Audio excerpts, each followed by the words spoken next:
Hello friends, నాకు ఘోరమైన అన్యాయం జరుగుతూ ఉంది. ప్రస్తుతం ఉన్న ఈ అధికార పార్టీ పేరు చెప్పుకొని మా ఊరు గుంటూరు జిల్లా కాకుమాను మండలంలో బల్లుకాండివారిపాలెం గ్రామ పంచాయతీలో మాది 20 ఎకరాల పొలాన్ని పార్టీ మండల అధ్యక్షుడు నల్లమోతు శివరామకృష్ణ అనే ఆయన ఆక్రమించుకొని మమ్మల్ని ఆ పొలంలో పోనీయకుండా అందులో అక్రమంగా మట్టి అమ్ముకుంటూ మమ్మల్ని బెదిరిస్తూ ఆఖరికి నా కోసం వెతుకుతున్నాడు, నన్ను చంపటం కోసం.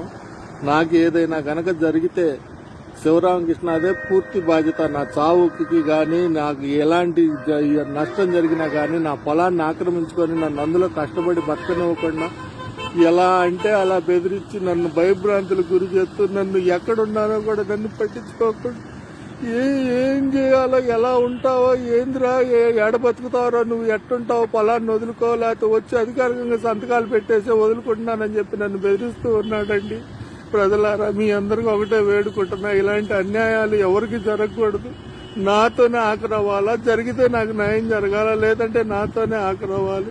మీరందరూ దయ ఉంచి ఎట్లయినా సరే నాకు ఏం చెప్పాలో కూడా అర్థం కాబట్టి నమస్కారం. ఇదే నా చివరి నమస్కారం కూడా కావచ్చు.